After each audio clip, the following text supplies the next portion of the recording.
and welcome back. I believe some of the questions the question I asked was, what antelope is this? What animal is this? And it is in fact a nyala, boys and girls. A nyala antelope. It is not a deer. Antelope, like the impala, like the nyala, like the kudu, have horns instead of antlers. And antlers are something that a deer will grow in the breeding season and then lose them as the breeding season diminishes or goes away. Whereas these horns grow progressively through the life of these animals. And those horns are for the same purpose. They're for fighting. They're for fighting males in the purpose of demarcating areas to look after females for the purpose of mating. Okay, so very similar in the purpose of the horns and the antlers, but I think it's much more different in the fact that the vegetation is different, different hormones used. That's difficult. And then we have the beautiful nyala bull. And the impala in the pan, all quite happy. But to the left of us, though, we're having quite a lot of noises. The impala are starting to make a sound. The nyala that's over there is not looking too upset, but the impala are all looking in a certain direction. The wind slightly picked up just a degree, and if you see, look around here compared to what we looked at before. Open area. Now we have a much more closed area. This is prime leopard habitat. We're only about 100, maybe 200 meters from where we bath very well. They don't have shampoo, and the smell on a cat is actually quite something to behold. Quite often you can walk along, you can find where a cat has been sleeping, and you can still smell it. Miss Adkins asks what time it is here, and it's about 4:30 in South in the Savannah, and it's not too hot, and just to get out for the afternoon. That's when the game viewing tends to be at its best. That's when we often get predators and cats and things like that start moving around. And also, if you go out earlier than this in the summer, it's just way too hot to behold. Really, you need an extra layer of skin because the first two are going to burn off. But we're going to move around here. The impala seem to be calming down a bit. But let's see if we can go and relocate. There's definitely something going on in the thickets. Let's see if we can find something.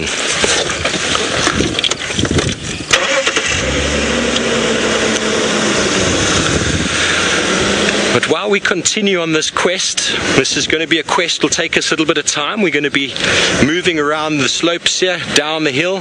We're going to go over to James, who is on a bushwalk, who I think has something quite interesting for you. I do have something interesting. It's a gorgeous flower called a jasmine flower. Now remember, I said to you it was summertime here, and these jasmine flowers smell like sweet, sweet summer.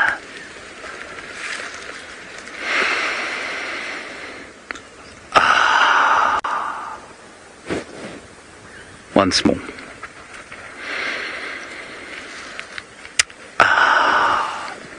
You see, the wilderness has got so many interesting things and pleasant things to share with us, from that magnificently enormous elephant that you saw, all the way down to the little butterfly that we saw earlier, and now a sweet-smelling flower called jasmine. Now, the one thing also that I'm going to look for over here, oh, and I've just found one. Can you believe it? That's amazing. It's called a flea beetle. Now, a flea beetle is a kind of a beetle that only lives on this plant here, and I'll try and find it for you. They're quite difficult to catch.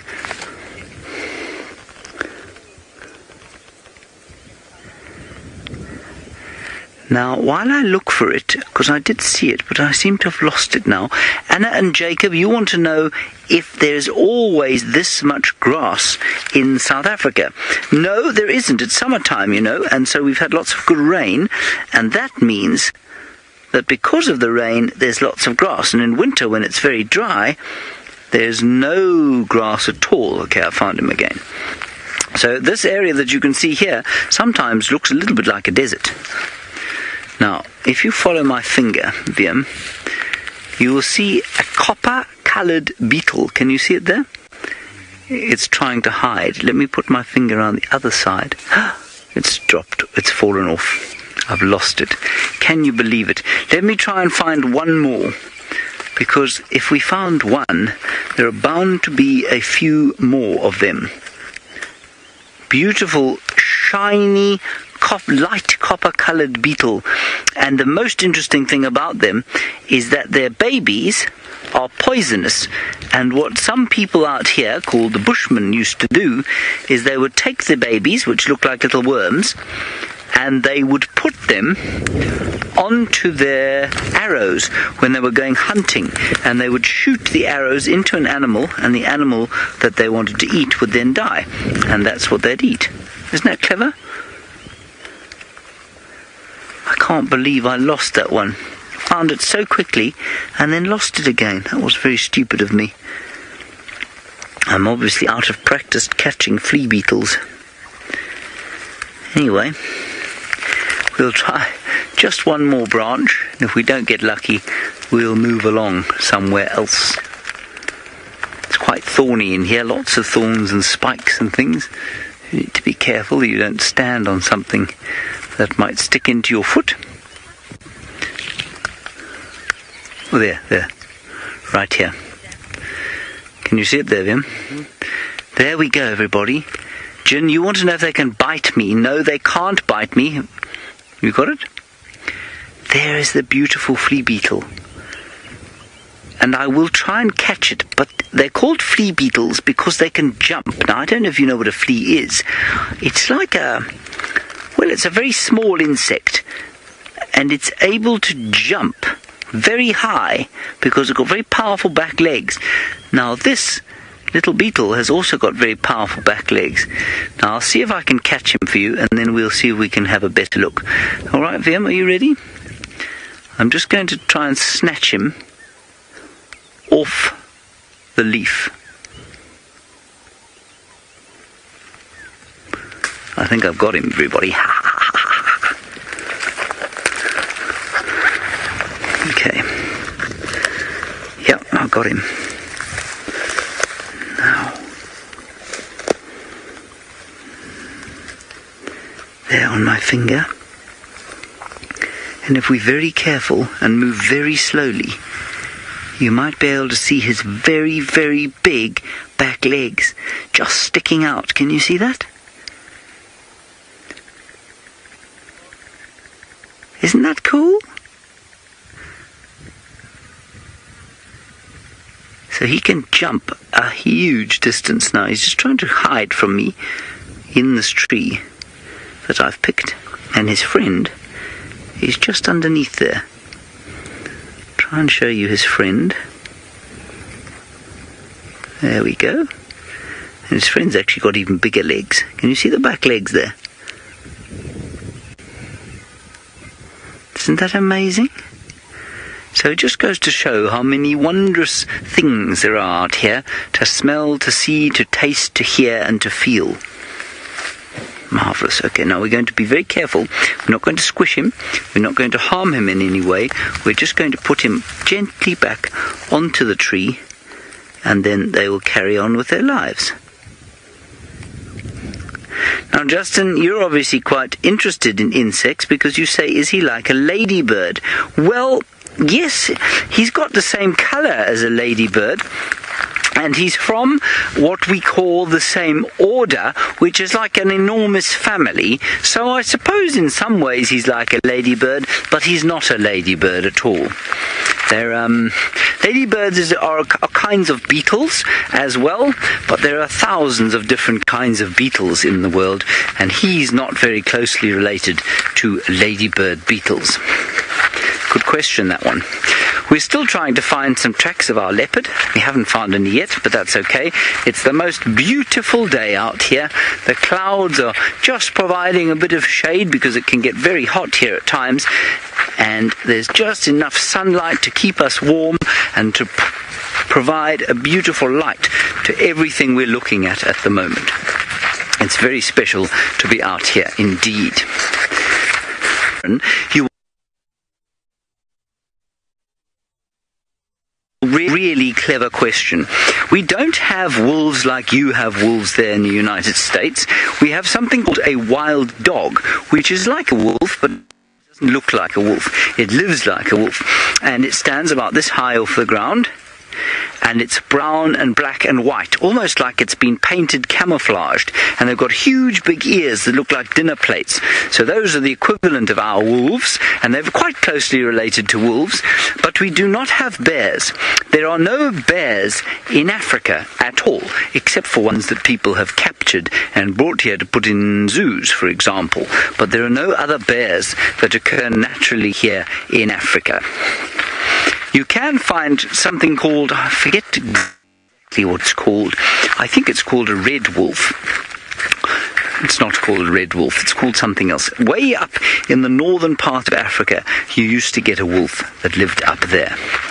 But at the moment, I don't know if any of them still exist.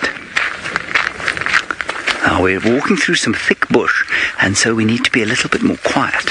Because if you walk through thick bush, you need to be careful, because there could be something standing behind one of the bushes.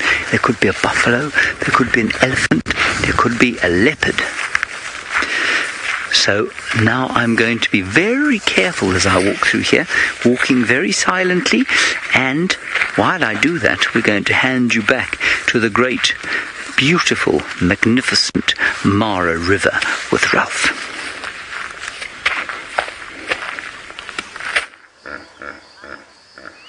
Yes, everybody, and look, we've come down next to the river and we've spotted some of the big animals that like to stay in the river. Look at that. There's a lot of hippos down there, and he's making a big display with his mouth open. There's a lot of them here. It's obviously a nice big deep pool that they all gathering together and enjoying the nice cool water in the river. Now remember, hippos, they only go in the water so that they can stay cool and nice and fresh, because the sun makes them a little bit too hot, and they can also get very sunburnt. So they go in the water to stay nice and cool and hopefully not get sunburnt. And they go out of the water at night to go and eat grass. So they don't eat fish or anything in the water. They eat grass like cows do. So that's very interesting to know.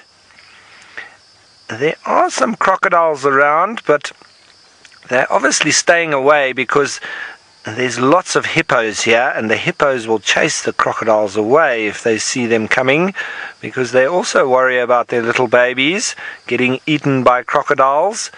So the hippos do look after themselves. And look at that.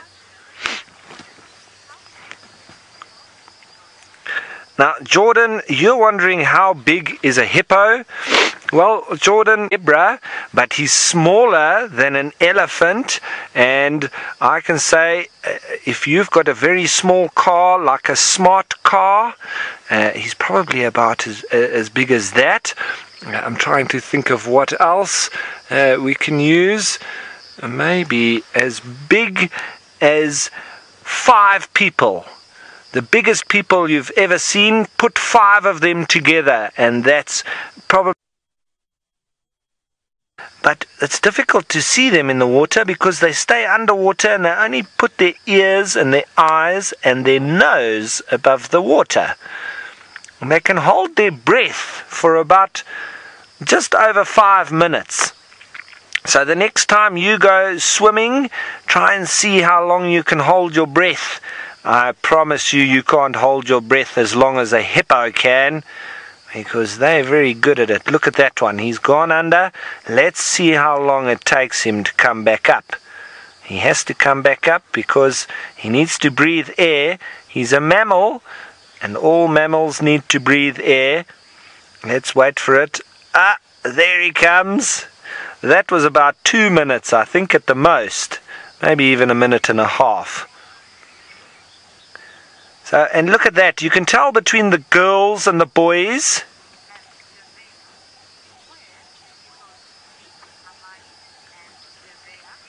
Now, Amani and Nevia, you're wondering, where do hippos sleep?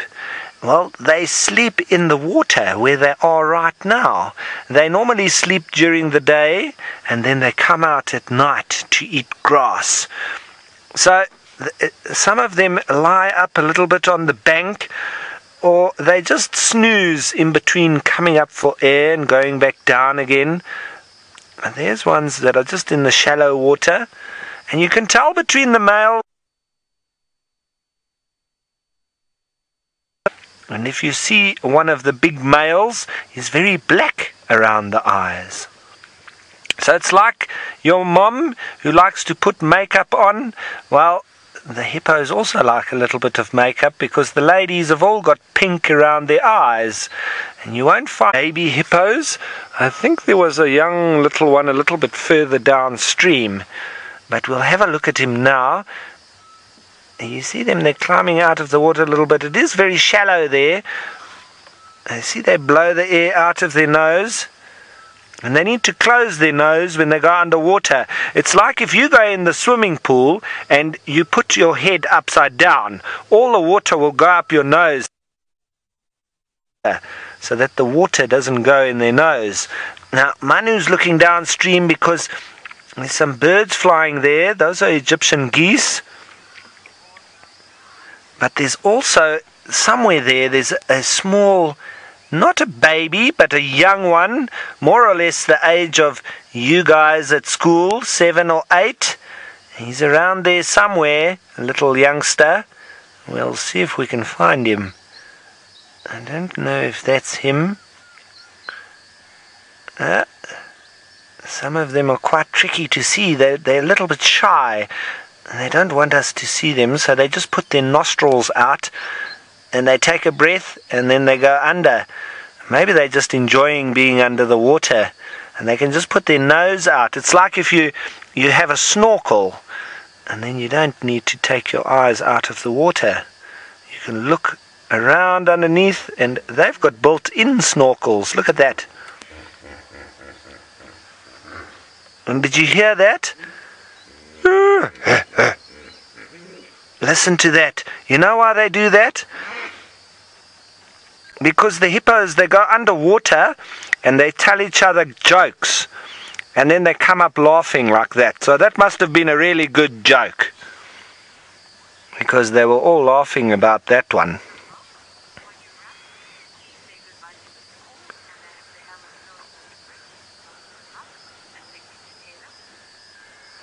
Alright, oh, hello, there's a crocodile. Oh, I don't know if he wants to hang around here. There's lots of hippos that are going to chase him away. Alright, everybody, so this is a lovely little spot that we've been sitting with these hippos and crocodiles, and I hope you've all enjoyed it. But I want to say goodbye to all of you at Parkview Elementary, Parkway, I think it was, sorry. And I hope you all stay safe tonight, because I know that there's a big snowstorm coming. So you all go home and you batten down the hatches, all right? And be careful, because we want you back on the drive tomorrow again, all right? All right, but for now, we'll say goodbye to you, and you have a lovely evening, and we'll see you again. But we're going to stay right here with the hippos for a little while longer, and in the meantime we're going to send you on over to Taylor and see how she's getting on.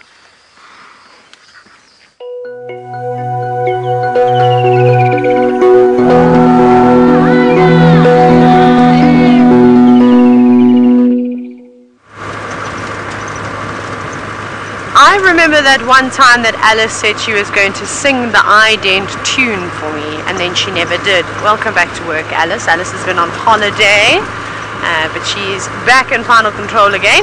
Welcome, of course, back to the Sunset Safari. It was really nice having the school drive. It's always fun chatting to all the youngsters and passing on some knowledge and some humour. Now we're driving. I didn't find the malachite kingfisher, and I failed in finding the jackals. I feel absolutely hopeless. But I think that malachite kingfisher was just right place at the right time. I mean, I reckon we would have seen it on a number of different occasions, because that is one of my favorite birding spots. In fact, I often stop there and we see lots of woolly-necked storks. It's where we've seen the waterbuck and the beautiful golden light and running around one another. So it is one of my favorite spots. Pretty sure I would have seen that brightly feathered creature, but not today, well, not this afternoon. So what I thought we would do is, we're on our way, we're still a little bit of a distance away, but we're going to head towards Mr. and Mrs. Hammerkop's nest. We're going to pass that, have a quick squiz, see if there's any more building going on, or maybe they've given it a break again. And then I think we'll try and head into that area and start searching for the Ngama Pride and see if those lions are laying about. I'm sure they will be laying about. That's what lions love to do. I cannot believe how tall the grass is, even just in a few days. It's grown a huge amount. Just looking at it, it's incredible. A couple of centimeters at least. It'll almost be as tall as me in some spots now, some of these sort of wispy parts. Crazy, crazy, crazy. And it's going to get even longer, I reckon. This grass can grow quite tall. Okay, so you know our plan. James is of course walking around. He's been playing with beetles and all sorts of other critters. James, I have a request for you. Seeing as though you've had some rain, please can you find me a bushveld rain frog?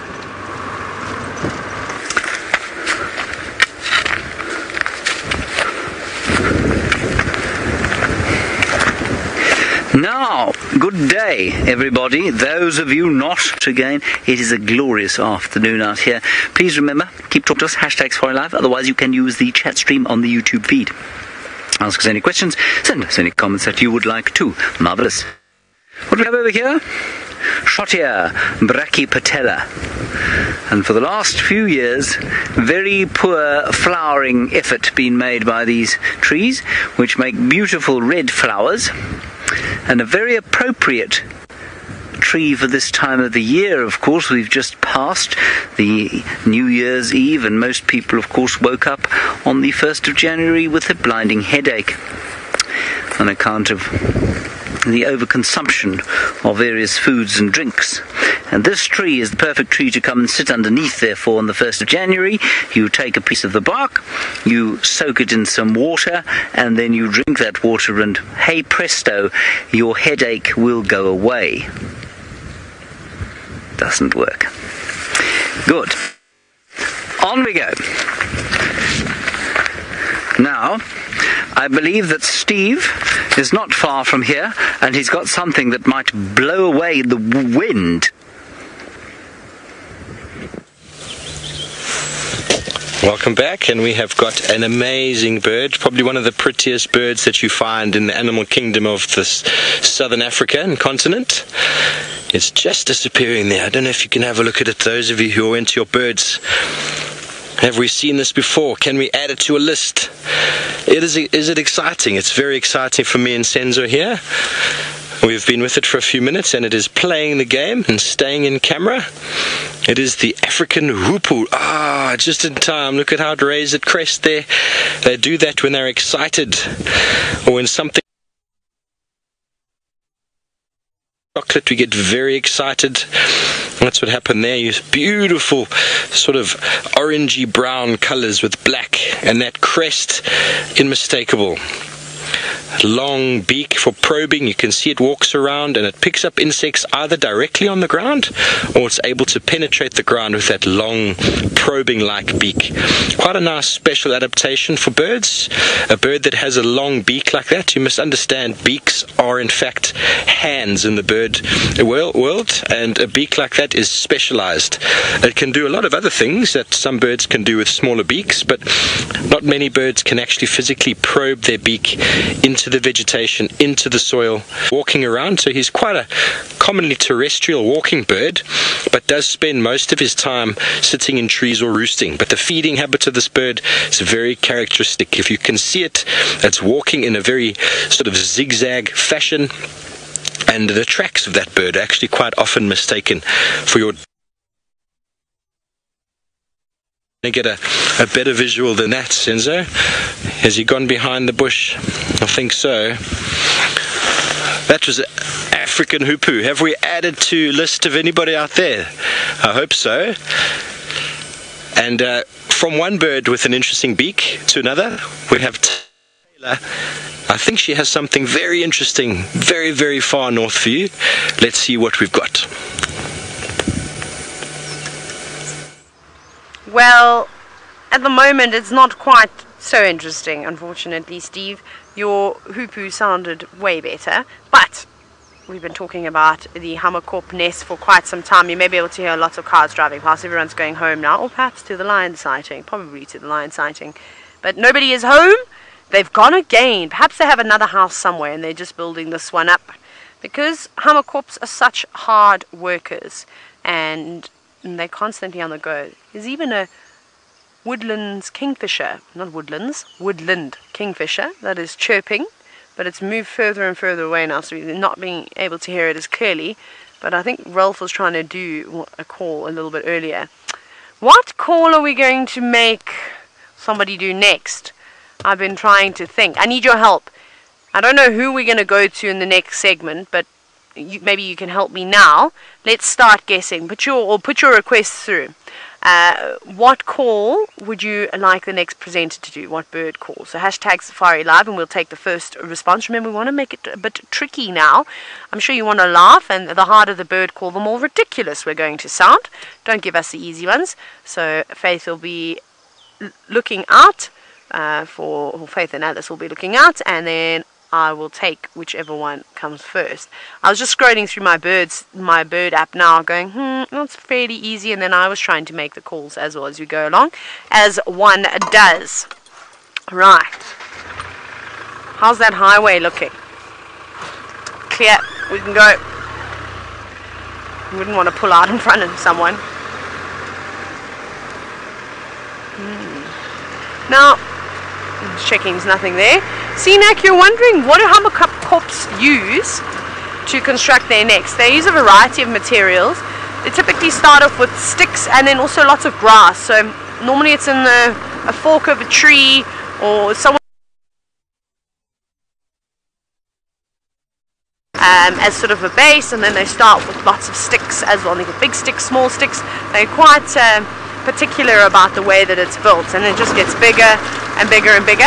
And I'm sure they line the inside of the nest with some softer materials too, like most birds do. So it's not anything elaborate in terms of the building materials that they do. You know, they're not like some of the swallows that are using mud to actually make nests. They're not like the weavers nest. It's a little bit different, just using sticks and things like that. Right, Faith, has anybody come up with a bird? Surely there must be somebody. Don't make me jump onto Twitter. I will find someone. Someone would have given a suggestion of a bird. There has to be one person at least. Not one person. Oh, I'm hurt. No one wants to play the game with me. It's fine, I'll remember that. Right, in that case then, Ralph, you're... Okay, no, I'm being told to hold on. Okay, we'll take this one. So whoever suggested ostrich, here it comes. Off you go, back onto Ralph's car. And Ralph, good luck with making that call.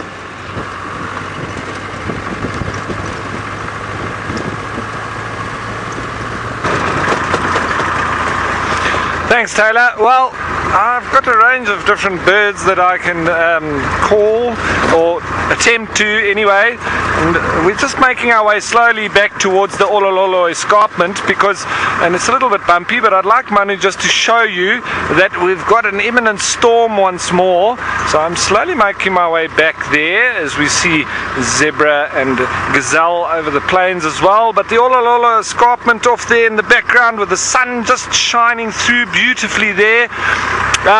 But let's start with the black-backed puffback, and if any of you don't know what bird that is, in Afrikaans the name is very apt in that they call it a sneeuwballetjie, which means, directly translated, the snowball, because he's got a little bit of black on him, but when he shows his display, he fluffs out his rump, and it very much looks just like a snowball. But when he calls with his snowball fluffed out, he jumps from side to side on the branch as he goes wing, wing, wing, wing, wing. The call that I like is the African green pigeon, which we say is like the Tarzan of the bird calls, and he does the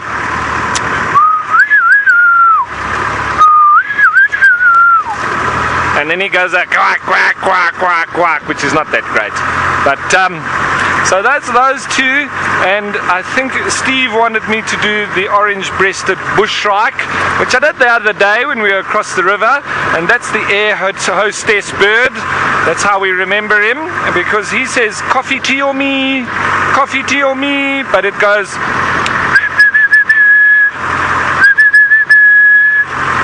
That's another good one. And the grey-headed bushshrike is quite a lot larger than the orange-breasted bushshrike, and we call him the spookvoël, or the ghost bird, because of his call, which is almost like just from the Addams Family when the door squeaks open.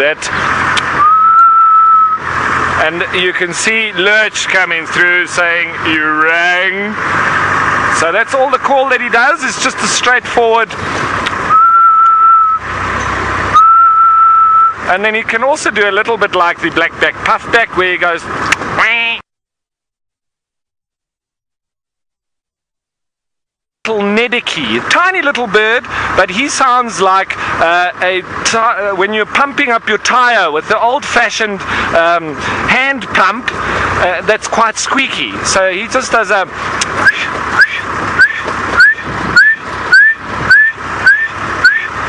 And then another one is the crested francolin, but they also call in duet, and very similar to a squeaky bed, where it goes chir chir chir chir chir chir. The male when he hasn't found himself a mate, because the squeaky bed doesn't quite have the right ring to it. It's just a grr, grr, grr, with no grr, grr, grr, grr, grr, grr. So it gets quite funny. Anyway, you can keep throwing all those bird names at me and I'll try and call them. I'm not scared of birds. They're not scared of me. Oh, an ostrich. Well, an ostrich is actually one of the bird calls or sounds in the bush that they say sounds like a lion roaring off in the distance. And very often people have actually mistaken that, an ostrich for a lion. Obviously, it doesn't call as loud as a lion, but if you're sitting here in the plain and, for instance, there's an ostrich just nearby, and you hear the ostrich call, it could be like there's a distant lion off there, because it's like a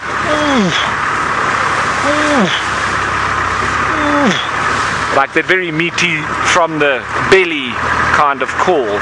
So here we're heading towards the airstrip, and it's obvious that there's a new couple of guests arrived, or either that or they're leaving. But very muddy still after this little bit of rain that we had. We might be battening down the hatches once we get back to camp, making sure that our tents don't get blown away or soaked.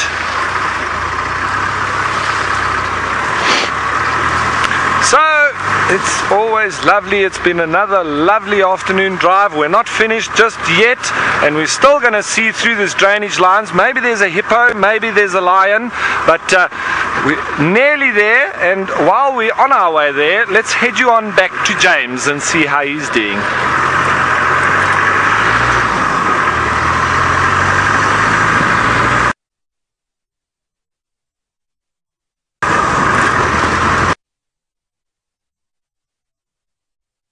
The power of my vocal cords is call one out from inside this bush here. Are we ready, Vim?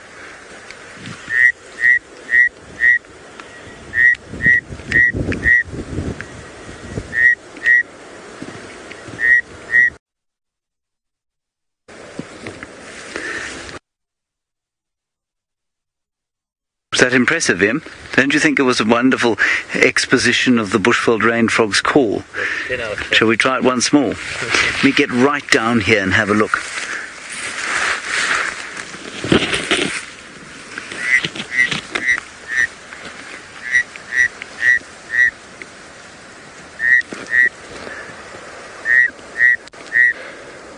Amazing.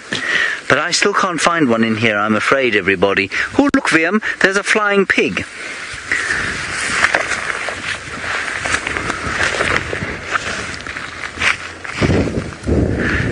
I think you missed the flying pig. Okay, well, let's carry on. Oh, my radio's come off. We will continue to try and find a bushveld rain frog. We are continuing on our quest for Tingana, the male leopard. I haven't found any of the tracks further, and apparently the Styx Pride was around here this morning, so we're going to keep our eyes peeled for them, also our ears, because of course they could growl at us. Up ahead is Rexon. He is tracking away. He's on security and tracking detail today. But we would expect to find a bushveld rain frog around this area because it is quite sandy and we've had some rain. And, well, it would be very nice to, deliver on Taylor's promise that she made on my behalf, which I think was quite nasty because of all the things to find on foot. It's not a particularly easy one. I was just saying how much thicker this area has got over the last little while. It's not surprising. There has been quite a lot of rain. All the grasses have come up. There are a few nice flowers, but there are lots of grass inflorescences which are so beautiful. Now, while we look at these, what I believe to be flannel weed. No, they're not. These are... what are these? They've closed up already. They're not the flannel weed, they're those other things. Oh, Judy H., I'm sorry, I must disappoint you horribly. You have told me what these are, and it's on the tip of my tongue. Anyway, if you can remind me, of course, if you'd like to. Those yellow flowers. While I...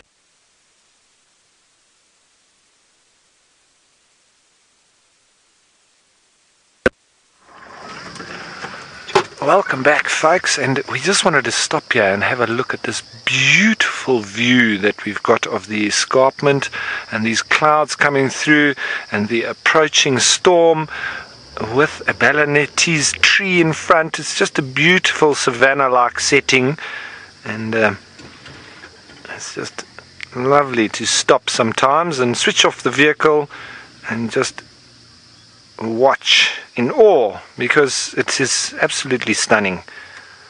A lot of those Balanetese off in the distance there, and it's nice to see from this distance. You can very clearly see the browse line on the trees at the bottom. It's a very distinct line where the elephants can reach, as well as the giraffe. The giraffe normally sort of trimming it more on top, and the elephants more so from underneath. So very well pruned. It's not preened.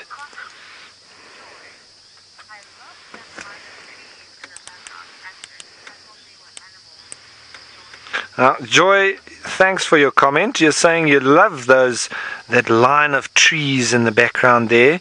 You thought it was animals, but yeah, it is definitely a line of trees. And it's still amazing to think that the elephants have thinned these trees out, where in years gone by this could have been heavily populated by those trees. And the elephants have taken a beating on them because they've been feeding on them and pushing them over. And you can also see that there's no young ones. These trees are all of a similar age, so they were probably the bigger ones that were there when the populations started to swell. And the elephants have been hammering the smaller ones. So it's nice. It's very hazy kind of light at the moment. Still very beautiful.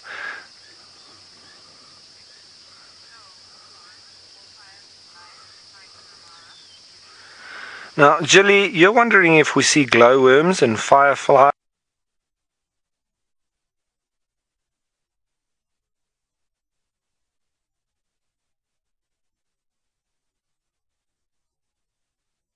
in the night in the Mara. Yes, you do see the odd one.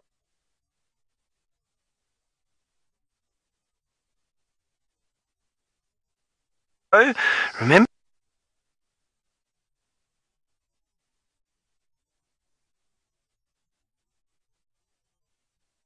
of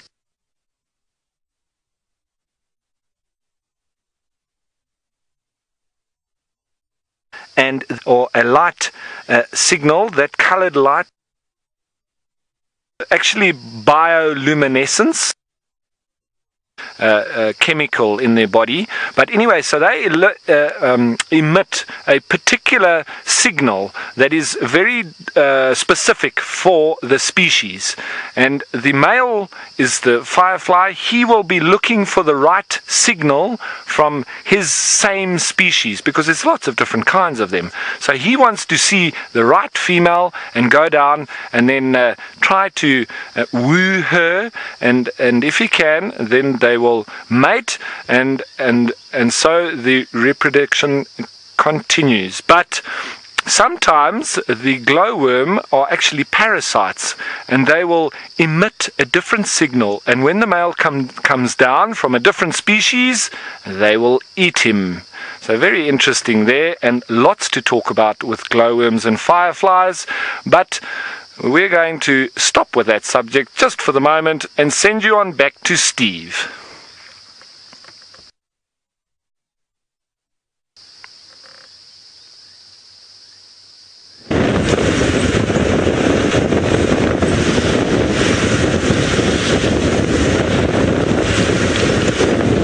Welcome back.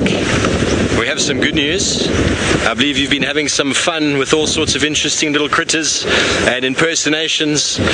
Wonderful, wonderful afternoon we're having. We have been given some information. I'm not sure if I want to give away it all too soon, because we are not far away, but maybe I should. Maybe I should. It's just a little bit of the information, just to enthusiasm. We have been radioed by one of the other people on the concession, and they have located something big and furry. I wonder if you can guess what that might be. I'm just going to have to need to use the radio for a moment, so just forgive me. Stations with the Angama of Sandy Patch, come in for Steve.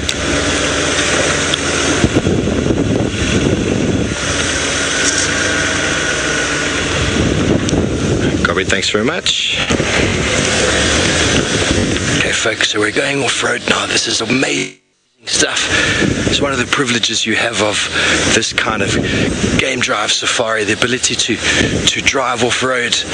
We are following in the tracks of the vehicles that went before us. You can see two large vehicles in front of us. We're trying to minimize the damage that we could potentially cause here. We're just going to go around and see what we have lying down there on the grass. Would you prefer me to go this way, Has anyone guessed it yet? You probably can't see, but they are lying down. Oh my word, folks. We have something very exciting to show you. You just tell me where you want it, my friend.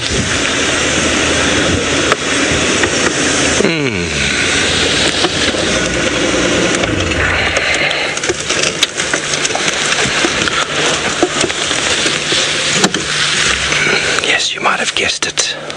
We have got lions. Lions, lions, lions. I believe this is called Nkuhuma Pride. I hope I'm pronouncing that correctly. But we've been on the search for some large furry cats today, and we have not been lucky this afternoon until now. And it's one of the beautiful aspects of having a radio. Having a radio enables us to cover a very large portion of land.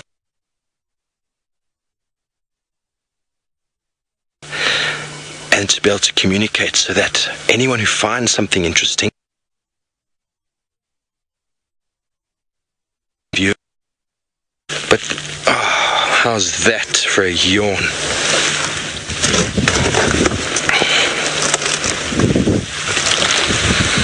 Wendy asked a question, what would happen if the Nkuhuma Pride met the Styx Pride? Now, lions have territories which they defend quite vigorously against other lions. Oh my word, he's got a tortoise. He's got a leopard tortoise, folks. This is not a first time for me seeing this. The inquisitive nature of the lion that looks like a young male has got a leopard tortoise, and the leopard tortoise, I'm pretty sure, right now.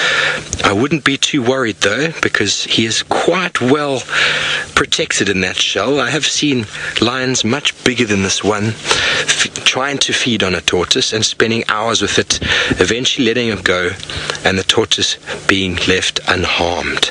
Don't know if you can see the concaveness on the belly, on the inside, that side showing.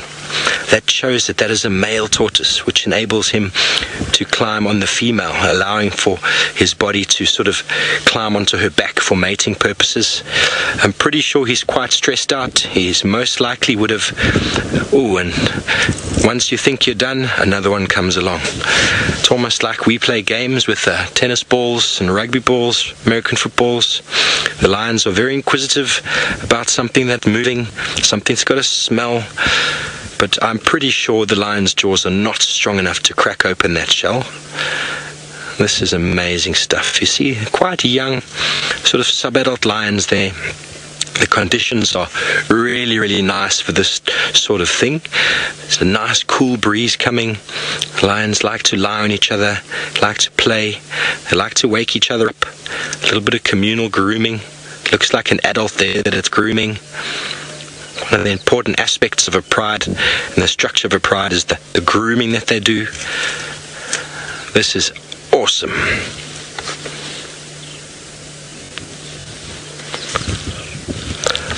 A question from Red Rip Slinger, is the tortoise dead? Looking closely, if you can go back in on that there, you can see that the feet, oh, he's got a leg. Oh, he's got a leg. The legs snap back in again. The tortoise is definitely not dead. He's not happy, but he's not dead. They do fit into that shell quite nicely, and their feet and hands, as you could call it, in the front and the back, are quite well armored and quite strong for protecting them against things such as this. I'm not going to say he's going to leave this situation uninjured or unharmed, but he's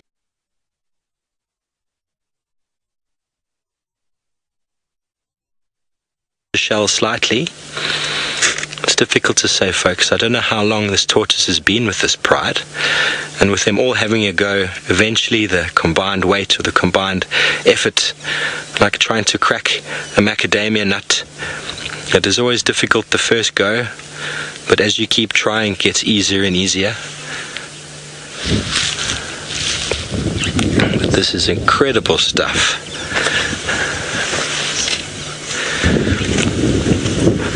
Been pointed out that there is in fact some babies over there, so maybe we'll try and move around a bit, see if we can get a better visual. Let's find.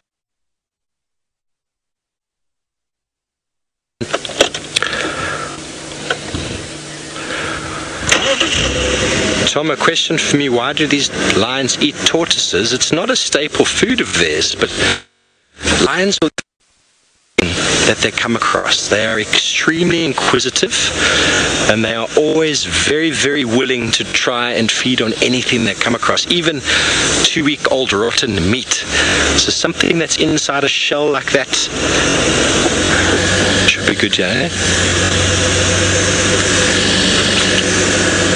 Something that's inside a shell like that is just too enticing for them.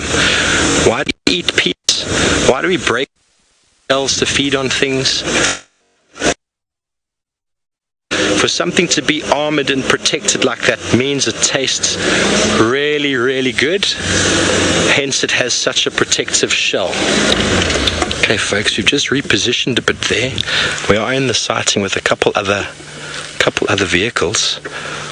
But what we have there, we have a very small cub that is busy suckling. Seems to be the only one of that age here. And I can count 1, 2, 3, 4,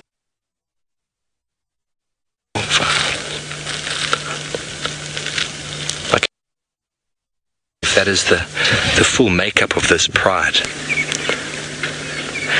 Yes, it is very cute. And what's characteristic even in a youngster, those black ears. They stand out from quite a distance, and you can see how it pushes on the belly with the paws to try and activate the mammary glands. Now this cub's got it lucky. It's got an entire mum to itself, it seems.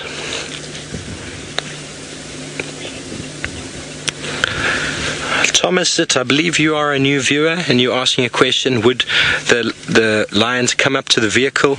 And that is a negative. I mean, lions have been known to come closer. They've been known to come closer. I've had a lion sniff my shoe before. And if you can see past me, I have no door. I have a lion come quite close to my foot, and some have come quite close to vehicles, but you have to basically be quite stern and let them know that that's not behavior that you should be doing. And it's only the youngsters, like the inquisitiveness of those lions trying to feed on the tortoise. It's just inquisitive behavior. They're interested. What is this big thing over here? What is this big thing that's intruding on our space? And they'll come up and investigate, and a quick little abrupt sound from us will often tell them to leave us alone. But an adult like that one there, perfect example of a fully grown female lioness, she's watching us. But what's interesting, and most people don't quite understand this, what we talk about, the search image. Lions have evolved with man, and they're very, very in tune with what we look like as the two-legged, upright walking hunter. And we competed with them for a very long time in Africa, and they know us, and from 100 meters, 200 meters, they recognize our posture, our gait. But in the safari industry, what happened many, many years ago, they realized that through habituation, lions have never seen vehicles before. Probably only about 30, 40 years ago were vehicles introduced as proper safari kind of activities. And the vehicles don't seem to cause any harm. We don't chase the lions. Oh, there's some sneezing going on there. And the baby fell over, full of milk. Not quite full. You can see the belly is not extremely distended, but that's just a milk belly. He is full from suckling, and you can tell that the temperatures are quite cool, folks, because these lions are lying in the direct sunshine, which is amazing for the photographer, amazing for the viewers out there. And these lions are lying flat.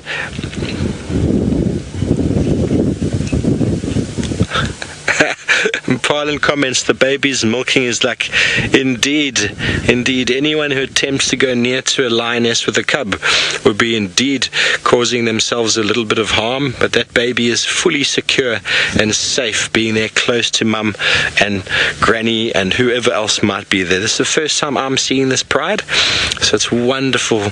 Only my second day in the Sabi Sands, and what are we blessed with but an amazing viewing of lions. Please, folks, keep those questions coming. I could talk to you all day about lions. It'd be nice to answer some questions, though. You can see one of the lodges at the back there, the vehicle. Those are paying guests that have come out to Africa. They're experiencing this firsthand. They can feel that cool breeze on the back of the neck coming from behind us.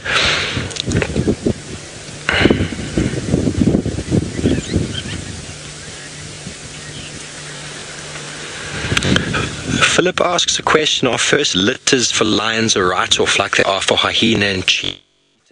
That's a good question. I mean, I know many lion prides that the litter is generally successful, but, you know, there's a percentage, maybe 1 out of 5 cubs will actually become adults through competition, through genetics, through other hyenas, through other lions. So I'm not too sure exactly where you're going with that question. And sad as it seems, that lion definitely looks like he's chewing the tortoise's foot. Folks, I called it badly. That tortoise has probably seen his last rodeo, and that lion does not seem to be sharing. Very, very sad day for that little fella. Leopard tortoises, one of the small 5, can live up to about 100 years. That guy doesn't look more than about 20 or so, just by the size. He's quite a small guy. a little bit bigger. I think he might have evaded the lions. But also, if you've seen a leopard tortoise from the top, you'll notice they're quite camouflaged. They look just like a rock. So often they're just bypassed. They're hoping for that don't move, they won't chase. Because if we know much about cats, cats tend to chase things. And I haven't seen a tortoise running very fast before in my life. As soon as they're a little bit spooked, they just sit down on the floor and turn into an immovable rock. But this guy was obviously spotted, as he is a leopard tortoise. He was spotted. And he is definitely not going to survive this encounter. I'm terribly sorry to say that. You can actually see as the lion turns around, the top of the shell is broken.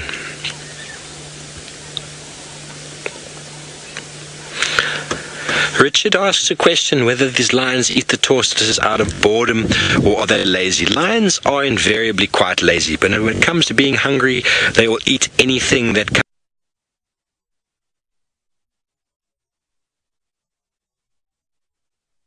There got a hold of the tortoise. It finally broke open. But the adults, I've never seen an adult playing with a tortoise. I don't think the rewards are worth the effort of breaking into that shell. You can imagine trying to break a macadamia nut open with your teeth. It cannot be fun. And these lions have to survive, and they have to experience many, many years of hardship with those teeth. They're not able to go to the dentist like we are. They're not able to get their teeth removed or replaced when the time is right. So breaking a canine tooth, because that's what would be used here to break that shell, is it affects the lion's ability to subdue their prey animals, suffocation, and the ability to terminate the life force of an animal. But I think this lion is having fun. It's quite young. You can see by the nose, it's still quite pink, and it might need a toothpick. It's got a little bit of tortoise foot stuck in its mouth, and it is foaming at the mouth. I'm not quite sure if that's a response to the tastiness, or maybe there's some interesting flavor exuded by the tortoise. But I've never known of a tortoise to have any toxic flavors to it. The shell seems to be its major form of defense. But I think once lion got a little bit of a taste, he's quite interested in finding out what else is in there. This is incredible stuff.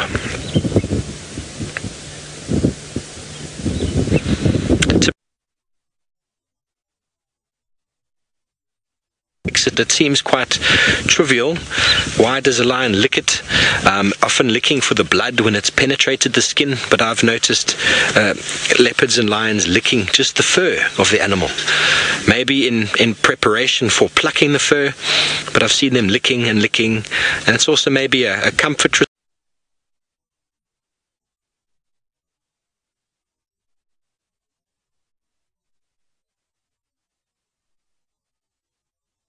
Shear, which is that side of the mouth, the side of the jaws that are used for carving and cutting through sinew, through bone, through very thick skin. And once the lion gets those teeth on that foot, there's no chance that foot is retreating back in. So folks, we are the only ones now with this lion.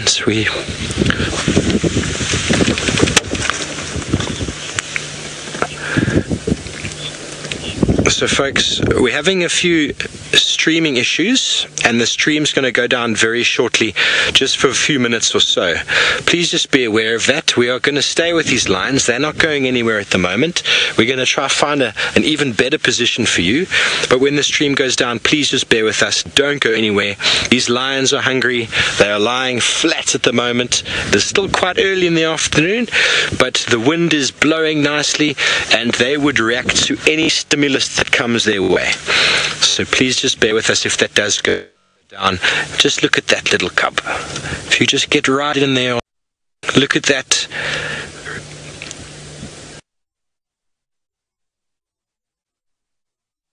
Well, yes, you do come to us now as we walk up the road, Mondoza Road, looking for the Sticks Pride that were around here this morning somewhere. We're not sure where they are now. It's quite likely that they will shout at us if we get near them, or just explode out of the bush and run away. Rex is up ahead making sure that our sort of, shall we say, careless tones as we walk going to disturb them. So that'll be quite exciting if we can find them. I apologise for the technical glitch. It seems that we're having that glitch on a daily basis around about this time of day for some reason. Anyway, it's all fine now. The Mara has shut down. They are going for some well-earned rest, and so it is just me and Steve out here, of course, with the attendant cameraman, Willem Dorenbraak, who's now walking backwards with great skill, Rexon, and, well, Senzo is filming Steve, the new boy. It's very nice to have been to him, and he's doing a great job, I think. Okay, let's find some biology to talk about. When I saw you last, before Willem... What did you do, Willem? You broke the cable, that's right. Yes, that's what happened when we last saw you. I was talking about the thickness of things and how the flowers had come out. I'd forgotten the name of that yellow flower, naturally. But the grasses, for some reason, stick in my mind somewhat more easily. And they're all in full kind of bloom. The inflorescences are waving in the southeast breeze that's blowing today. And this one, a very good grazing grass called Digitaria eriantha. There we are. Finger grass, or Digitaria eriantha, very good for grazing, and so I would expect at some stage this season to find a lot of buffalo coming through this area. If you look down through here, what's quite interesting is that the grass is really thick over there, indicating a lack of grazing herbivores. Okay, Steve apparently has now got a small thing trying to eat a reptile. You see? And we're back, folks, and the tortoise has moved from its cover. It is still in the mouth and jaws of the lion. But we now have the interesting behavior that the youngster saw this happen, came running across to check it out, and what we have found is that now 2 lions have 2 tortoises. We have 2 tortoises. The one on the right is in a very bad shape, and the one on the left still looks very intact, but I think because of the tenacious behavior of the one on the right, that young female, possibly breaking in the lion on the left, which looks like a young male, is more interested in trying to attempt. But the youngster in the front of the picture is learning. This is what they do. There's a lot of instinct involved in lion and cat behavior, but a lot of what they do is they also have to play. They have to investigate. They have to move around. And as these 2 lions emerged out of the bush, ooh, look at the eyes on that one. Here we go. There's some action. They all want a piece of it. This is what happens at kindergarten when one kid has a toy and the other one wants it. They have to protect it. That's mine, he says. And the youngster in the foreground, he just wants to play. You know, he wants to play with the older boys, but he's not allowed at the moment. They're not allowing him to play, but he's very keen.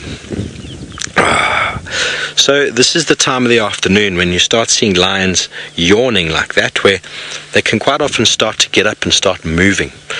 Not necessarily when you see youngsters doing it. Youngsters are just way more full of energy. Just like in the human race, youngsters run around and sleep when they want to. It's the big lionesses that we have towards the left here that are flat, flat, flat. And if they start yawning, if they start getting up, then it's possible that these animals might start moving. This is quite a wonderful sighting, folks. I've never seen anything quite like this before. I've seen lions playing with tortoises, but never with 2. Bit of show and tell. My tortoise is bigger than yours. There we go. He's struggling to hold in the mouth, and that one is definitely smaller, and possibly could have been the female, and maybe it was a love affair that was terminated in its infancy.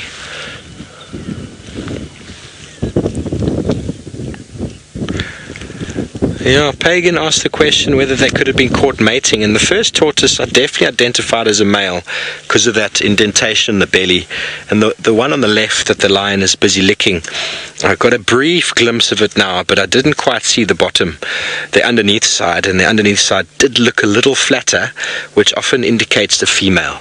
So I didn't quite see, but to have 2 leopard tortoises right next to each other, I mean, we can assume we can assume. But this love affair was terminated early. Very, very sad for the tortoises. But there are plenty of them out there. There is the classic lion pose. The pose that was the inspiration of the Sphinx in Egypt. That sideward facing lion. Big paws, big head, regal, ancestral, kings of the jungle. So the lion on the left, you can see the hair around the ears, a little bit more hair below, on almost like sideburns, a little bit of fur developing on the top of the head. I mean, that's indication that he's a male, a young male, not very old. And then the one on the right, definitely a female, probably about the same age. And the scars on their face are indicating that they've been involved in a number of feeding frenzies with the adults. There's no love lost when lions come to feeding. And that's older sister telling younger one that you can't play. And look at that sulky face. Oh my word. That is a sulky face.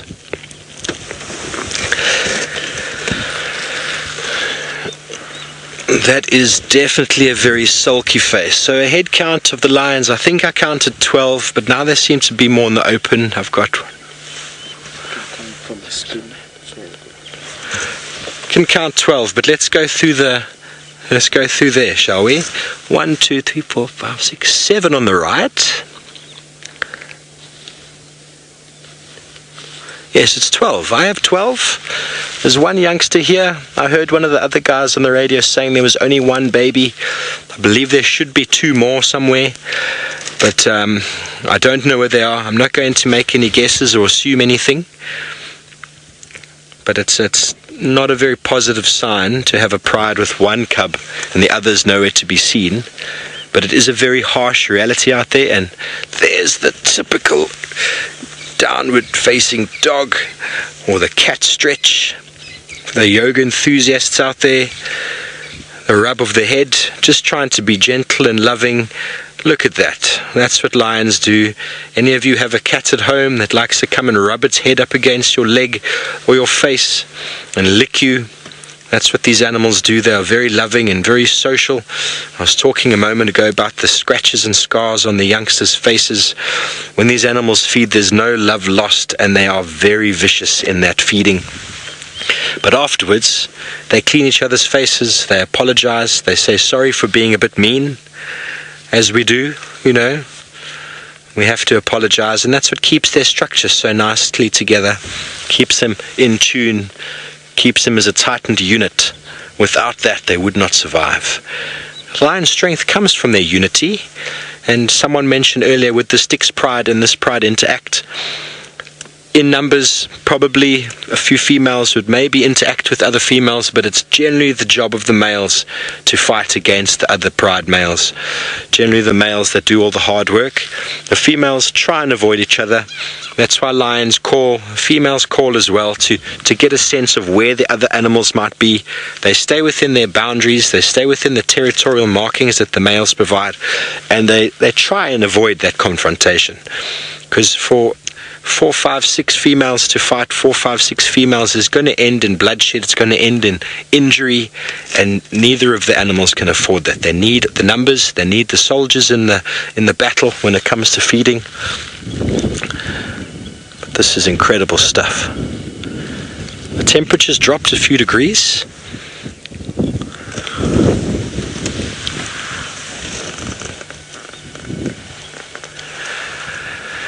Adam and Paula are asking, could the tortoises fight back? It's not a bad question, but the defense strategy of a tortoise is not kung fu or any type of fighting style. It is protection through a very, very hard shell.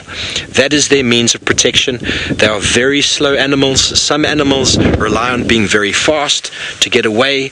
Some animals rely on camouflage or very cryptic coloration. The tortoise has got the cryptic coloration, but it didn't work this time. They obviously hope to avoid detection, and then if detected, for the animal to lose interest and move away. But when you have a number of youngsters like this, you're bound to find eventually one is going to break through, as we have seen here. And that lion on the left is way more interested in what his sister has opened than what he's opened. It's like at Christmas, when you can't open the one Christmas box, doesn't matter what's in the other Christmas box, it's open, and the guy on the left wants it. There we go. It looks quite violent, folks, but that is important play, important ritual for lions. That youngster has to be able to rough and tumble with the big guys. See the behavior that it's displaying. Its ears go flat. It growls. It needs to basically just, be a strong individual. And it's very important for them to adapt. The one on the right is only play. The adult, the older of the two, is just a youngster herself. Very interested in mom's little baby. Very interested in, while mom's not looking, she's got that was a nice big jab. If only the tortoises could do that, but they can't. But the cub is displaying submissive behavior, but it's also not backing down, but it's not aggressive. It's just play, folks. It's just play. We see there's a dominance between them, and size does matter. Males are generally bigger than females, and a male and female of the same age are definitely, the male is bigger than the female and will outcompete. But what I've seen in lions every time, no matter what happens, unless there's a big male on board, is that if lions make a kill or they have some treat or some surprise, they'll generally keep it to themselves regardless, and their behavior will keep the other individual from coming towards it. It's mine. I saw it first. Leave me alone. I saw that once with the classic example with the porcupine, where two subadult males, a little bit older than these, probably about 3 years old, came across a porcupine, and the first male had no idea what to do with this spiky black and white individual that was stomping his feet on the ground and sounding very crazy, and the down from the back, bit it on the back of the neck, and then proceeded to eat it in front of the other male and the other 3 females that slowly came into picture. All the other individuals eventually just sat down and didn't even attempt to try and steal that meat from that animal, because it's just not worth the effort sometimes. But when it comes to big males, can you see the interest in their eye? They all want to play. They all want to play with what he has.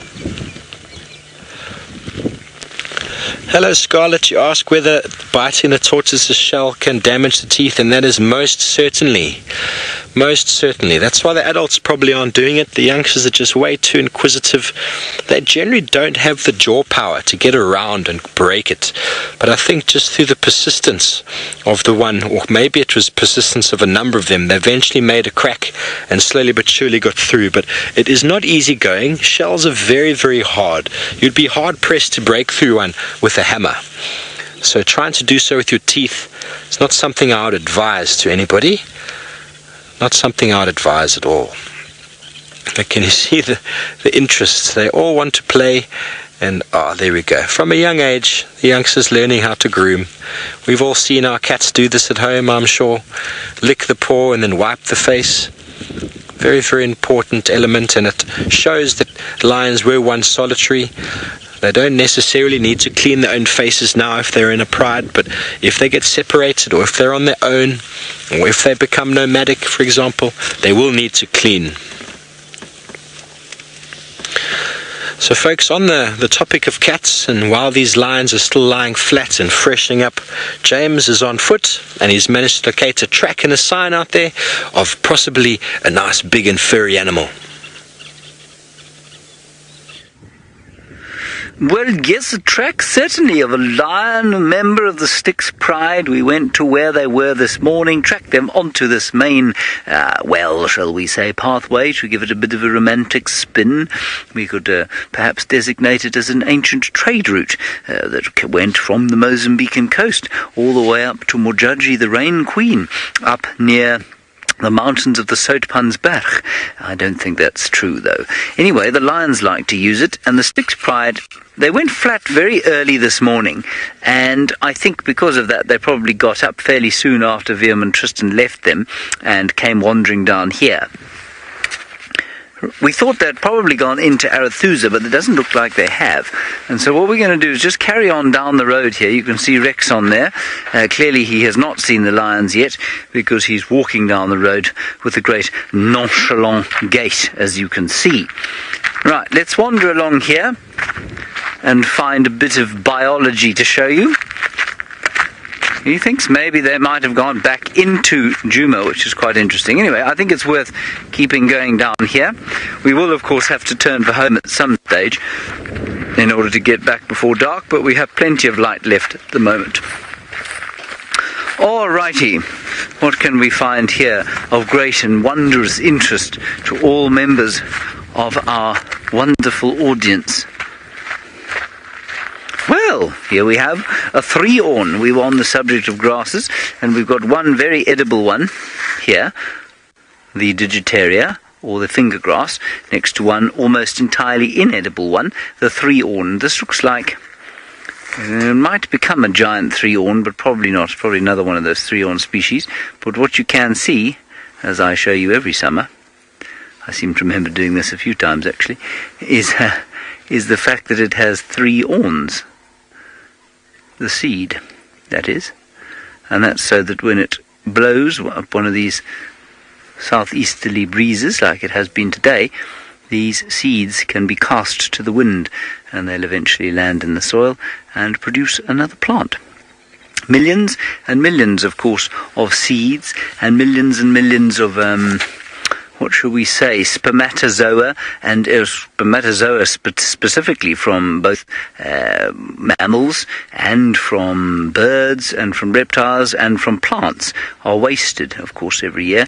And if we think about the insect world and we think about the grasses, the waste, well, seeming waste of viable seeds and eggs that are eaten or don't land in favorable conditions just gives you an idea of how rare it is for a tree to, for example, make it to the size of this red bush willow over here. So red bush willows, of course, will produce thousands of seeds over the course of their lives. This tree was probably, I'd say, given the width of its base, say it's probably around 20 years old or so. It will have produced thousands of fruits in that time. Quite possibly not one of them will ever have made it to the stage of a seedling, and even fewer of them, well, you can't have fewer than one. Let's say 1% or 0.5% have made it to making seedlings. Probably 1% of that again are going to make trees this size, which I just think is quite astonishing. And it seems to be a tremendous waste, but of course nothing out here is wasted. It'll all be eaten or devoured, or it'll just return back to the soil as nutrients and fertilizer.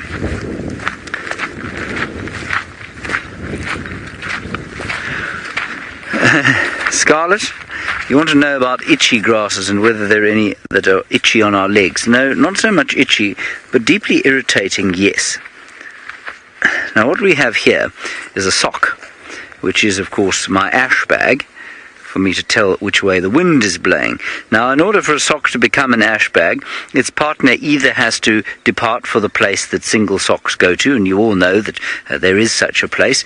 We've never seen it, of course, but we know that our socks go there because they disappear.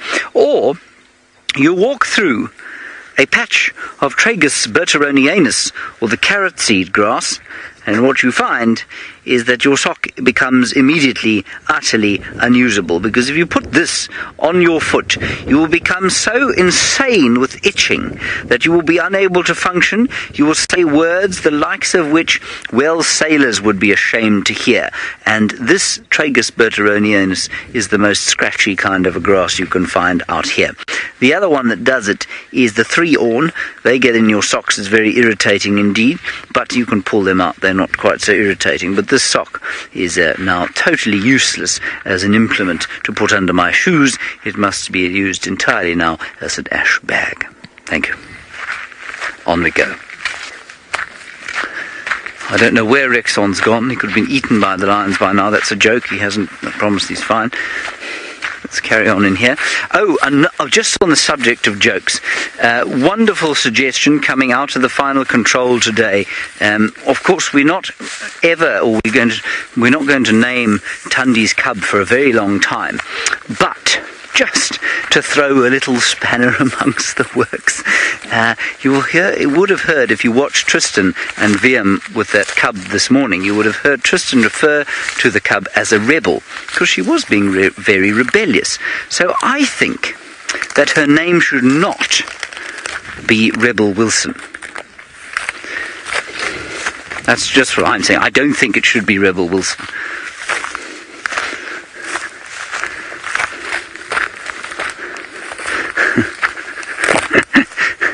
Yes, from Tasmania, with teeth. Now, we're walking through an area that is full of Strychnos madagascarensis, which we want to avoid being scratched by because it can have a toxic effect on your skin if you're particularly allergic. That's this tree over here. And I remember a chap who used to work for us came home one day. He'd scratched himself. He'd been doing some technical work up the repeater, and he'd scratched himself on one of these branches, I guess, or spikes. And it took probably, I think it took 3 weeks for the cut to heal. And it produced, I've always wanted to use this word, here we go, it produced a suppurating sore on his forearm. It had to be bandaged and, well, it almost looked like it was going to become gangrenous. It was very disgusting.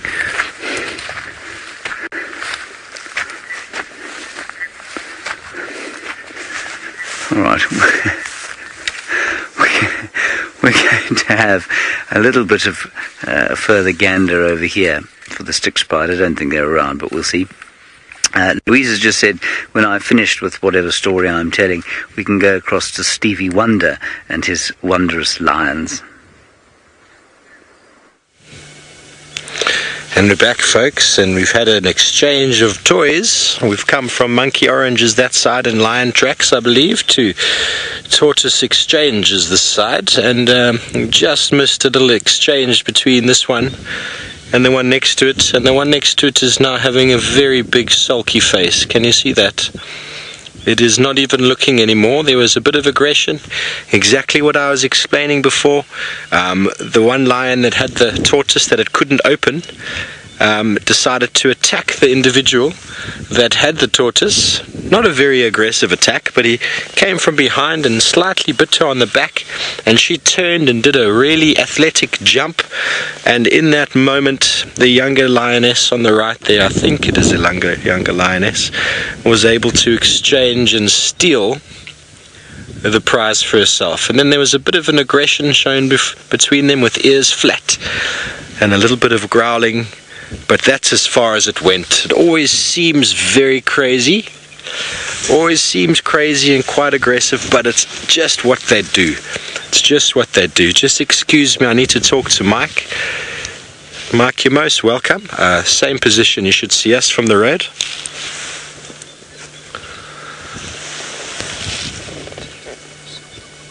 So now at least another individual gets a taste of that tortoise. I wonder what it tastes like. Any idea, Zenzo, eh? I can't say I've ever been somewhere that has tortoise on the menu. Don't think it'd be very hard to catch, but don't know. Doesn't sound like much of a delicacy to me. Don't play with your food, my mother always used to say. There's a toy and food at the same time. This is amazing stuff. So we thought we might be getting a little bit of action, because all four lionesses had their heads up at one point. There was some impala calling in the distance just behind us, which got them all up, and they started yawning and started to do a little bit of licking and yawning, and then they lay all back down again as if nothing happened.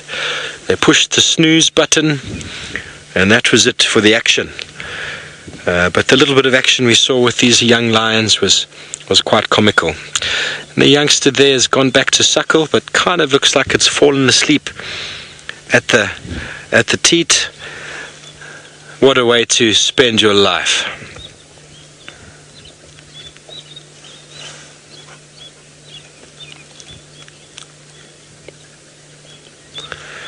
Kate asks the question, would subadults from the same pride accidentally kill cubs from the same pride? And that has happened. I don't know of records of subadults, but there's quite well documented cases of individual females in the pride that killed her sister's cubs. The reason is unknown, but it's not a common occurrence. It's not something that lions like to do to their siblings, but I'm pretty sure there are recorded incidences out there that this happens. But accidental death, what is accidental death when it comes to lions? They are feeding, they are being aggressive, and if a youngster gets involved or in the mix, he either takes the blows or he doesn't. Lions do tend to hold their blows a little bit at the youngsters, but I've seen youngsters feeding quite aggressively. The youngsters were on a hunt with the mother. It was one of the most amazing small hunts I saw. An impala was on the hill, and the 9 young cubs, they were probably about 9 months or so, maybe close to a year, and they went in as the flushes, and they pushed the impala down the hill into the arms of Mum, and Mum pulled it down and then killed it. Obviously the cubs came to the aid of Mum, who then basically gave it to them as their food, but they were struggling to open it. They weren't doing very well in opening, but maybe if my memory serves me correctly, they were a bit younger than that. They were struggling to open, and Mum eventually lost her cool, and she opened it for them. And once that bloodlust got into her nose and into her mouth, she became extremely aggressive and pushed the others around, hit them on the head, pulled the carcass from side to side, and the cubs hung on and fought each other and acted like real little lions. It was quite amazing to see. It didn't seem to be too much untoward behavior, but it was awesome to see how those cubs were able to keep up with Mum and were able to fight with each other, and she was aggressive and they were aggressive. They all managed to get a bit of meat, but one impala between them didn't go very far. And we definitely have a young male. He seems to be sheltering his head from the wind which we have coming from the right of the screen.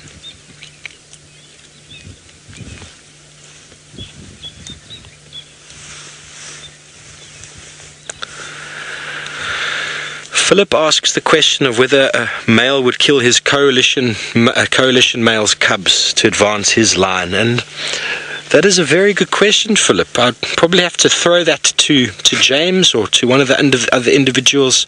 I've never heard of it. I know pride males, when they take over a pride, they are not very sure who the father is, because quite often the females come into estrus at the same time. If there's 2, 3 males or 4, 5, 6 females, that sort of ratio, the males will mate repeatedly with all of the females, and they won't actually know who the father is. That is my understanding. It's possible that this has been recorded somewhere, but I've never heard of it. I've never seen it before. But he kind of believes it's his son, you know. I mean, quite often coalition males are brothers, not always, but they quite often are brothers, and in that case, the lion is actually still his. It would be uncle killing nephew. But yes, you do get males that meet up that are not related, but still, I think the confusion factor that comes into the estrus, it's one of the things they talk about why females are what we call induced estrus. They have to mate, I think the number is about 3,000 times or so to actually have babies, which is a huge amount of copulation. And so by the time she does fall pregnant, the males are very confused as to who actually did the work, if they are coalition, that is. Obviously a male coming in from outside, a very different story. The smell, just the smell alone, probably puts him off, and yes, he will definitely kill those cubs. Well, actually, I can't say definitely. Most male lions these days, statistically, will come into prides when they take over, and if the cubs are young enough, they will be terminated. Very, very sad story. Still playing with her food, I see. Did you see that posturing that she did? That's what I was talking about before. The other sister showed a bit of interest, and all she did was some facial expressions with a little growl, and then the other one turned around to basically show, I wasn't interested in your toy. What are you talking about? I know it's probably not always best to anthropomorphize out here. Oh, she's got the second tortoise, but it's not open. the empty or the closed Christmas box, she's not as happy as she was. It doesn't smell as nice because there's no blood yet. The other one is the prize. Oh, that is a young male. Okay, my mistake. When they are very young, it's quite difficult to sex them unless you see the genitals under the tail there. There they are. It looks like a young male to me. And he has not managed to open or get the blood out of that tortoise. So there's definitely a different feeling, a different smell, a different taste to the toy that they have. Like when you have one of those sweets or those chocolates with the caramel or the filling inside, once you get there, it's just heaven.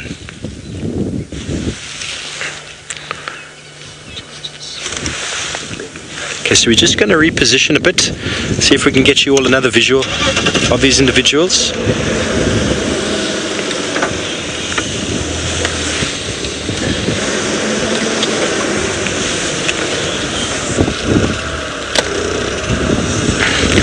Don't worry folks, they are quite used to seeing cars. We don't want to influence their behavior or anything and park right up on them. Sens is happy with the position. We have a large vehicle has joined us.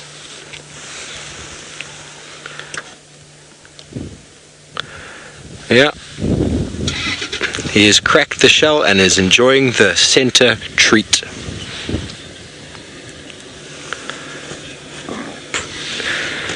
Paula asked the question, how much meat do tortoises have? And that's a very interesting question. I've never ever been asked that before or contemplated it myself. But it depends on the size. They do grow. I mean, tortoises obviously start out at very small and they can grow up to probably about 100 kilograms, plus minus. I mean, a lot of that is shell. A lot of that is the hard external skeleton, but then there's some meat inside. It's a very good question. Very, very good question. I might need to defer that. If anybody else out there is able to Google or find out the amount of meat a tortoise has without the shell, that's a very, very, very good question. But you can definitely see inside of that now. The tortoise is definitely dead.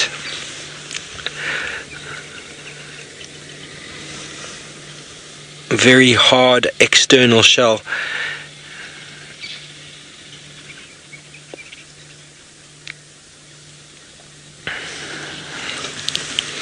Tony asks whether the work to get into the shell was worth it for eating the tortoise, for the amount of meat. I don't know, Tony. I mean, I don't know if it's worth the pain on the teeth or the feeling that you might go through, but I think there was a number of lions that attempted to get in. This one didn't do any of the work to get in there, so this one is absolutely loving the leftovers. A lot of the other individuals had to physically break in, and you can see those bite marks to get in there. There's a thick shell. There's a thick shell. It's not extremely thick, but the consistency of it is like bone. It's very, very strong. But while we watch with these lions playing with their food, we'll keep an eye on them. We're not going anywhere. What have you got? Oh, there is something being ripped out of the tortoise, and it is white and fleshy, and this lion has definitely hit the center surprise. That looks like digestive system, looks like a stomach. There he's engaging the carnassial shear we spoke about, that's used for cutting, used for tearing at flesh. Yes, you can see the green coming out there, the intestines and the stomach content. Tortoises are grazers. They walk around feeding on that, but we will stay here keeping an eye on these lions. We're not going anywhere, folks. And we've got James, who's got a feathered friend. Please enjoy. Well, I don't know if he wants to be my friend or not. This is the bird I'm talking about, not Steve. I think he wants to be my friend, Steve. This is a tawny eagle, and we just watched them come up off the ground. There were two of them there, and so they were obviously feeding on something. And if you look very carefully at Viam, who's holding his breath, you can see that's why that picture is so steady. The bird has got a very full crop, which means that he's been eating for some time. So what we're going to do is walk slowly down this fairly unattractive road. I do apologize for the infrastructure, but well, conditions have conspired to bring us into this position. We've turned around from our lions, which did head into Arathusa eventually, but we will hopefully find what they were eating just over this next little hill. We'll also try and get another view of the tawny a bit closer. Let's try. It's going to fly. No. Beautiful. The light is just spectacular. Oh, wonderful. You see, did you get that, Vim? Mm-hmm. Yes, very nice. Difficult to tell what it was eating from that, though. Don't you find? Yeah, it's a bit of a blur. Yeah, it was a blur. It was moving too fast. I mean, that light is just spectacular. I think he's going to fly. I'm just going to keep walking. You can stay on the bird, Vumpy, if you want. There he goes. Magnificent creature. Oh, and a batalier as well. Adult batalier. Something is a war indeed over here. Tawny's back. Let's just walk quickly down the road here.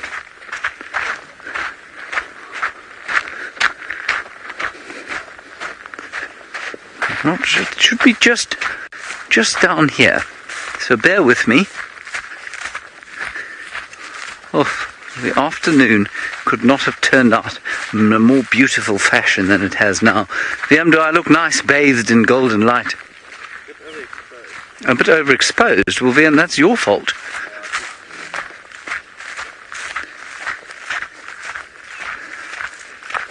Apparently, Louise says I'm on Gari Main, which is interesting. Louise, we're not on Gari Main. We are on Triple M. I'm just looking in front of me. Can't see anything there. Kingfishers calling, chirping all over the place. We had some lovely grey helmet shrikes. We had some yellow-eyed canaries and a nediki going tip, tip, tip, tip, tip, tip, tip. It's possible, you know, that these things were just eating termites. But while the tawnies would eat termites, I'm not so sure about the batalier. I know I'm moving quite quickly, but I just want to get to this before we have to go away.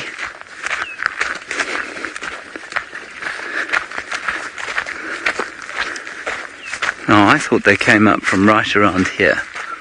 Wumpy, do you agree with me? You guess so, do you? I'm just trying to smell if I can smell anything dead. No? I don't see anything obvious. I wonder if it wasn't another tortoise. Or a snook, maybe.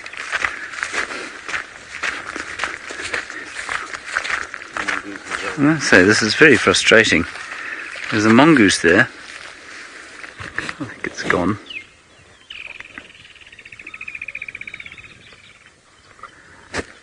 I can see no meaty treat lying on the floor here. Rexon's just gone into the bush behind us to see if perhaps there isn't something there. Oh, come on, Nkuhuma. Nothing yet. I thought they came off this area here.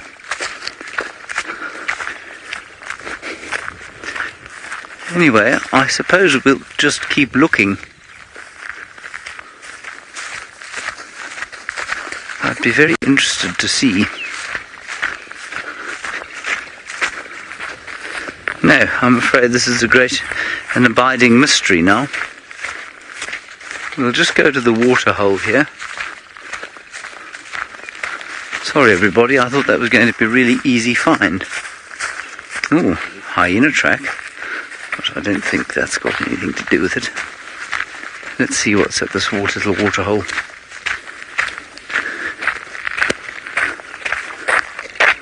Right, well the hyenas came past here. Alright, we're going to have another quick gander in the bush here, see if we can't find anything. Let's head back across to the lions, which actually have something to eat. Welcome back from your gander, folks. I believe you had interesting bird sightings there. And James was trying to relocate on something that could have been interesting. Hopefully he comes right that side. He's probably wishing he was maybe with us here with this interesting interaction between Chelonian, being tortoise, and feline, large cats. Definitely know who I'd pick in the next battle of the tortoise and the lion. But I don't think this happens as often as any of you could imagine out there, folks.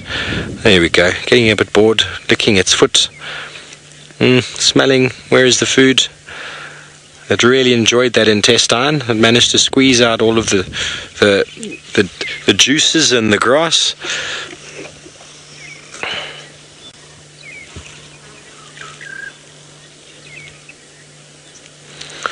Melissa and Raphael, I was asking if these lions have their adult teeth, and most certainly. Only really young lions have what we call milk teeth, and those are replaced by bigger canines as they get bigger. They would not have gotten into that carcass without some form of strength, especially in the teeth. The milk teeth are not there for crushing, not there for doing too much other than maybe feeding on small pieces of meat, not designed for cutting, and definitely wouldn't have the carnassial shear as far as I'm aware. So I'm not a lion dentist, but I don't think so. I do think they have them. That is definitely what I'm thinking. Loving it. Got the tongue inside there, trying to lick the rest of the meat out of there. Definitely a lot of hard work, but as you can see, the lions are not going anywhere. The rest of them haven't budged. There's been a few ears flicking, one or two tails flicking. The only action we have going here is this lion. Small young lioness. I think it's a lioness. It's quite young. Really enjoying the toy she stole from her older sibling. And there we have it. Lions doing what they do best. The afternoon sunshine. We just listen, we can hear the birds. Some starlings calling in the background. Birchall starling. Insects fluttering by. Beautiful horizon with the sun slowly starting to meander towards the horizon there. Wonderful cloud formation. Don't think we're going to be expecting any rain this evening or tomorrow. I think tomorrow is going to be a lot warmer. Looks like a bit of a cold front is passing. It's been quite chilly the last 2 days. I'm wearing a jacket once again with this wind. The wind is coming from the east there, and from the west.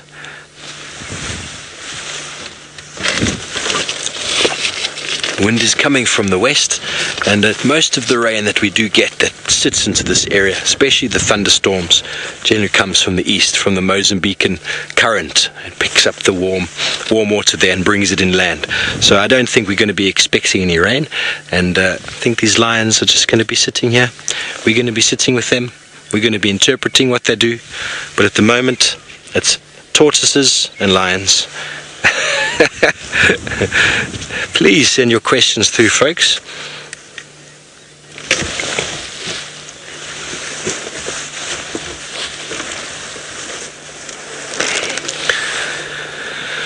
JD has a question about at what age do male lions start growing their manes, and probably, the small bits of hair start to form after a year and a half. You start starting to differentiate between the males and the females, but they don't really get much of a mane until the age of 4. 3.5 it can start developing, but 4 it starts getting thicker and darker, or by 4 it's generally quite thick and dark. But also it's a genetic thing. Not all males produce a very strong mane. It all depends on the dad, on the genetics in the lion, and from about 1.5 to 2 years, you can really easily start identifying which are the males, not just from the mane, but also from the size. And if you do encounter them at a kill, especially if they're with a few of their sisters, they generally are more aggressive, more forceful, definitely dominate more, as young lads do, and just a little bit more forceful than their sisters. We do, that's how we learn, that's how we have to manage, and male lions are in it for the long haul, and they have to be strong. There's no room for weakness. Poor tortoise. Poor tortoise. I wonder if anyone has come up with the answer for how much meat a tortoise has, because it's perplexed me slightly. I'm sure somewhere out there in the big wide world someone has the answer to that, but it's eluding my brain today. You hear the magpie, long-tailed magpie shrikes calling in the background. This is their favorite sort of habitat. Nice and open. They don't like it in too thick a bush. Something got his attention there, but her attention.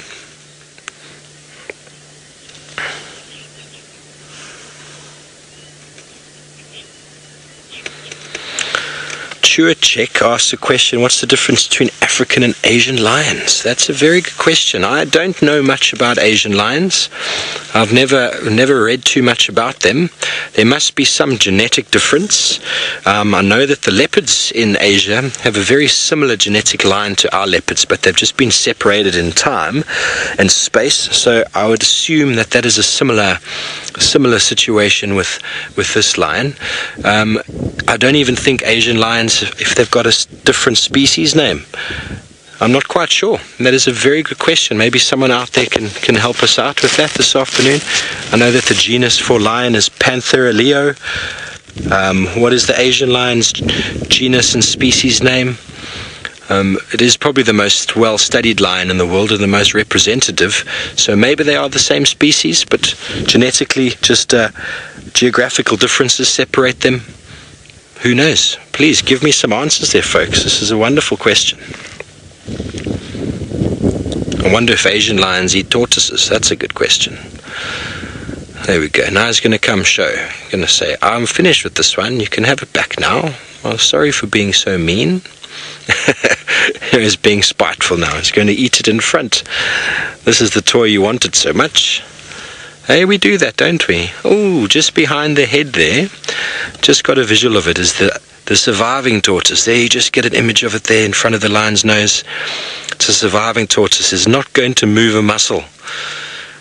I don't think it's dead. The shell hasn't been penetrated. It is a smaller individual, which is a surprise that it wasn't eaten.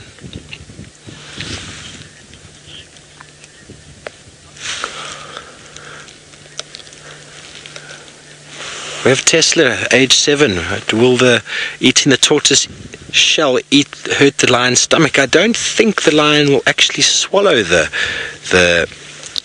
shell. It probably will a little bit, but lions are quite well adapted to eating bone and sharp things like that when they feed. When they feed aggressively or voraciously with a whole family unit, they just absorb and eat everything. They don't nitpick like this one is doing. You can see it's got a little bit.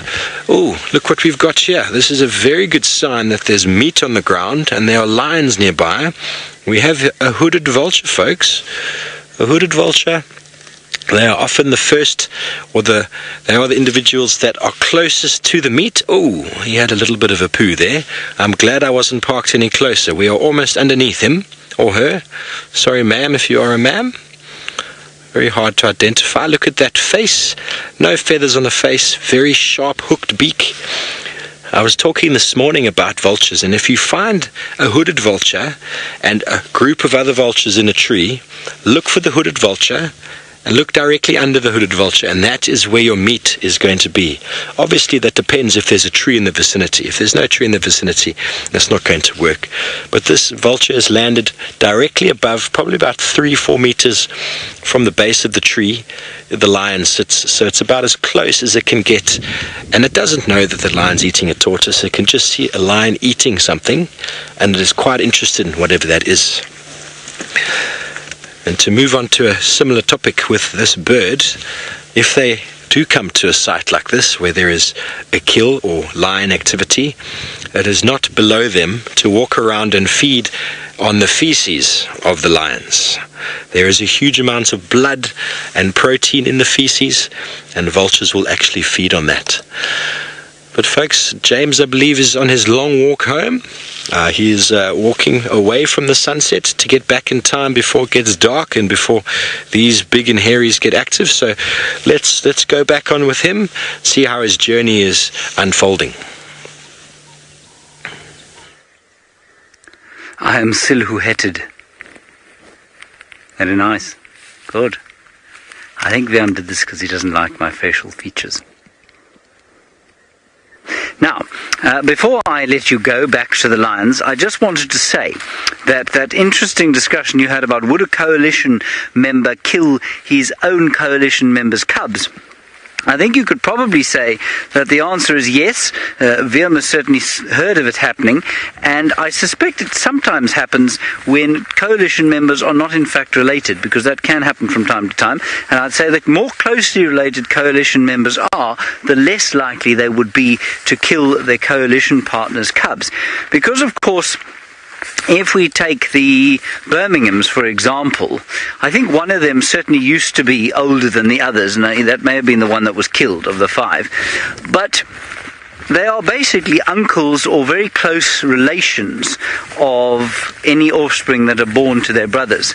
And it's a little bit like the closeness that we feel as human beings, and I know this myself, as uncles or aunts to our siblings' offspring. We feel a closeness to them that far exceeds the closeness we feel to strangers' children, and again, of course, that is amplified further if you have children of your own, I imagine. I don't have any children of my own as yet.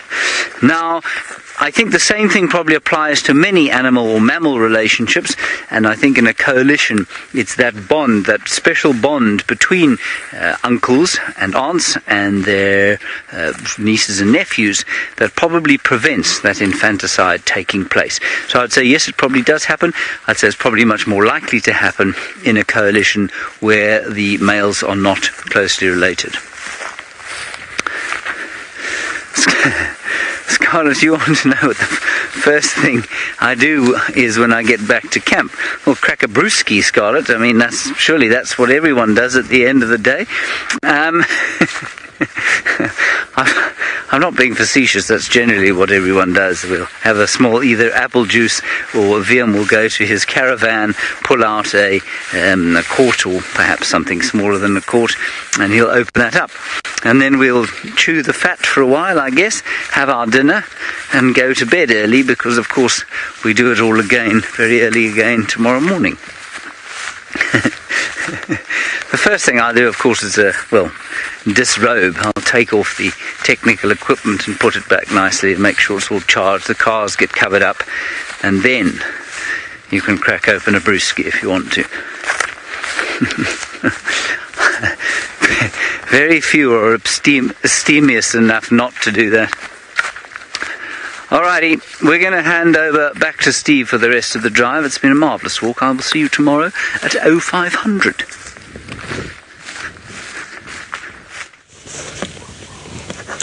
And you're back with us, folks, with the setting African sun. Priceless. You can't stop it. We watched it coming up this morning.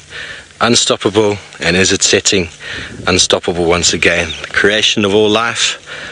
Marvellous, marvellous to be out here. Marvellous to be on this show, in this environment, with these animals.